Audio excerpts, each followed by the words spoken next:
One that came to mind when I was younger, before I started making music or anything, was this guy, Terry Fox. I like to take 12 miles and then take a break, then do another 10 more and take a break.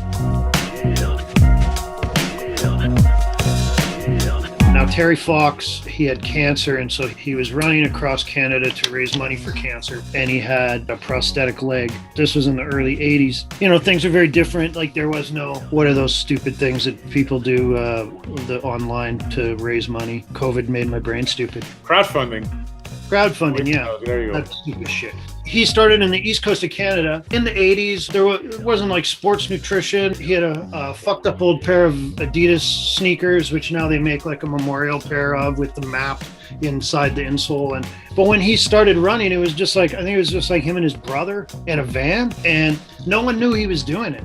And so it's just this guy with a prosthetic leg running down the highway in all kinds of fucked up weather conditions. People were swerving at them. People were throwing beer bottles at his head and like screaming at him to get the fuck off the road. I mean, you'll have to look at a map of Canada, and the East Coast is, I mean, I imagine back then, especially, like the highways are a little more treacherous, a rougher landscape. And right on the East Coast of Canada, the weather can be pretty bad. And he's in pain and he has cancer. And it wasn't until he got into Ontario where the news had finally kind of picked it up and started saying, like, holy shit, this guy's running across Canada with cancer. I don't remember what Ontario town, but he rolled into one of these small towns, and there were in the morning, and there were all these people there to greet him. And then things sort of changed and people were supporting, and it wasn't too long after that that he just couldn't continue the run anymore.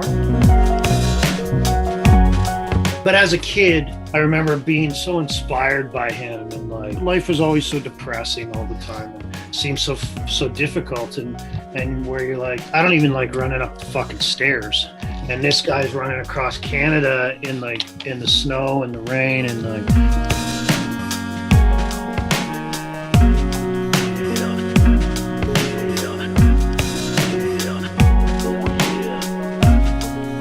For those of you that would be familiar with the Marathon of Dope label, Terry Fox's slogan was Marathon of Hope, which is where I took the Marathon of Dope, which is where that came from. Before we started that label, I always had this idea where, as an underground artist, it can just feel so insurmountable to like ever accomplish anything and get anything done without having the resources and the money and the connections and those sorts of things to do anything in the music industry.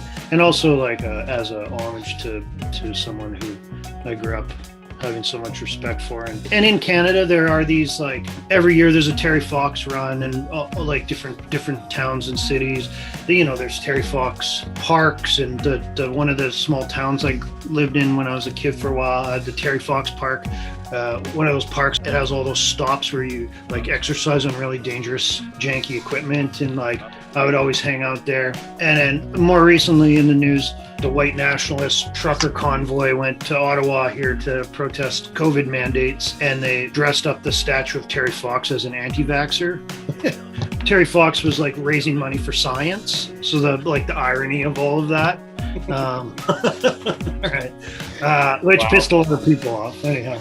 He's seen as a national hero, though, right? Or not? Yeah, for sure. And there's a 30 for 30 documentary directed by NBA alumni Steve Nash, who's also Canadian. And it's called Into the Wind. It's fantastic. Get a box of Kleenex and roll up and watch that. It really highlights how little support he had in the beginning of his run, and to keep going with no support. I mean, again, another sort of in line with like making underground music or art or anything, where it's just like, are you a total idiot for continuing on? or like, if you build it, will they come? Probably not. It's to just keep going and going and going, right?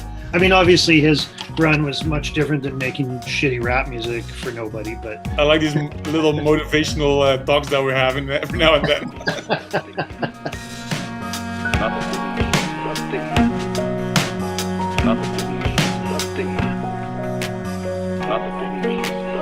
Nothing means nothing. What do you mean by that?